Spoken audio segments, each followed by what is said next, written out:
السلام علیکم، میں ہماری علی، آپ دیکھ رہے ہیں میرا چینل۔ ایران نے اب مڈل ایسٹ کے بعد ترکی پر بھی حملہ کر دیا۔ یہ بڑا خوفناک قسم کا حملہ ہے، یہاں پر اٹیک کیا گیا اور کچھ عجیب و غریب قسم کی چیزیں جو ہیں وہ سامنے آ رہی ہیں۔ دوسری طرف ایرانی نیوی دستہ جو انڈیا میں کچھ دن پہلے موجود تھا، امریکہ نے حملہ کر کے پورے سمندر کو خون و خون کر دیا۔ پورے سمندر میں صرف لاشیں ہی لاشیں جو ہیں وہ نظر آ رہی ہیں۔ اس جنگ میں کیا اب چائنا کود رہا ہے؟ کہ چائنا ایران کی مدد کرنے کے لیے آ رہا ہے؟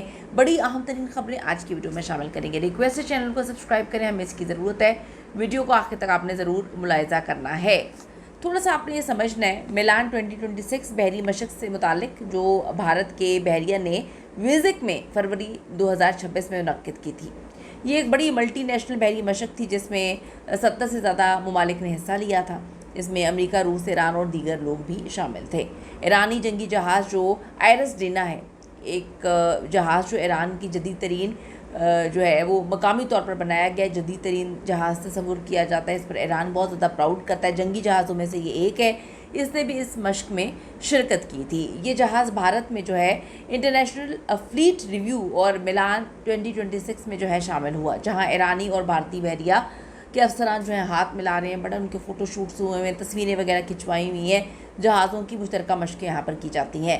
مشق ختم ہوتی ہے اور آئرس ڈینا جو ہے اپنے ملک ایران کو واپس آ رہا تھا۔ 4 مارچ 2026 کو سری لنکا کے ساحل سے تقریباً 40 میل دور جو ہے امریکی آبدوز جو کہ US نیوی سبمیرین ہے، اس نے اس پر حملہ کر دیا۔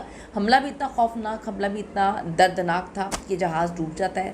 87 سے زائد لوگ جو ہیں بحری جہاز کے اندر ہلاک ہو جاتے ہیں۔ 60 سے زیادہ جو ہیں وہ لاپتہ ہو جاتے ہیں۔ 32 جو ہے زخمیوں کو سری لنکا کی بحریہ نے بچایا، ان کو بچایا گیا، ریسکیو کیا گیا۔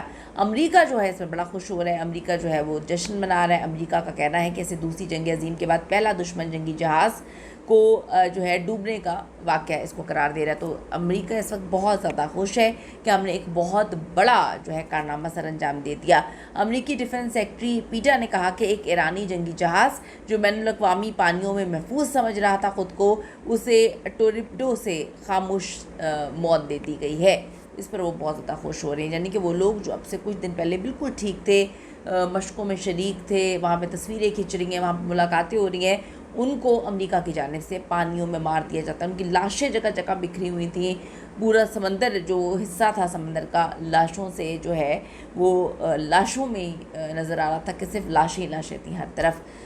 دوسری طرف ایران نے خلیج میں حملوں کے بعد اب ترکی میں موجود امریکی اڈوں پر بھی حملہ کیا ہے۔ 4 مارچ کو ایران سے ایک بیلسٹک میزائل فائر کیا گیا جو ترکی کی فضائی حدود کی جانب جو ہے بڑی تیزی کے ساتھ جا رہا تھا، لیکن یہاں پہ آپ کو بتاتے چلیں کہ میزائل کو نشانہ بنایا نہیں کیا بلکہ اس کو روک دیا گیا ہے۔ ترکی کی وزارت دفاع نے بیان دیا یہ میزائل عراق و شام کی فضا سے جو ہے راستے سے گزر کر ترکی کی طرف آ رہا تھا۔ اسے نیٹو کے air and missile defence system نے مشرق بحر روم میں تباہ کر دیا ہے۔ اس کا ہدف کیا تھا واضح تو نہیں ہو سکا کہ اس کا کیا ہدف تھا۔ میزائل کا اصل ہدف معلوم کرنے کی کوشش کی جا رہی ہے۔ کچھ رپورٹس میں کہا گیا کہ شاید یہ گریک سائپرس جو ہے اس میں کسی اڈے کی طرف جا رہا تھا، لیکن راستہ بھٹک گیا ہوگا یا پھر ترکی کی فضائی حدود میں داخل ہونے کی وجہ سے جو ہے اسے خطرہ سمجھا گیا، اس کو ختم کر دیا گیا۔ ترکی نے ایران کے اس اقدام کی شدید الفاظ میں مذمت کی ہے اور ایران کے سفیر کو فوراً طلب کر دیا ہے، یعنی کہ مڈل ایسٹ اس وقت خوفناک ڈرون اٹیک سے بھرا ہوا ہے۔ دبئی کا تو خیر بہت ہی برا حال ہے، دبئی میں تو بڑے معاملات خراب ہیں۔ اس کے بعد ریاض میں جی سچویشن کافی عجیب ہے۔ اس کے بعد آپ دیکھیں کہ قطر میں معاملات خراب تھے 2 دن پہلے۔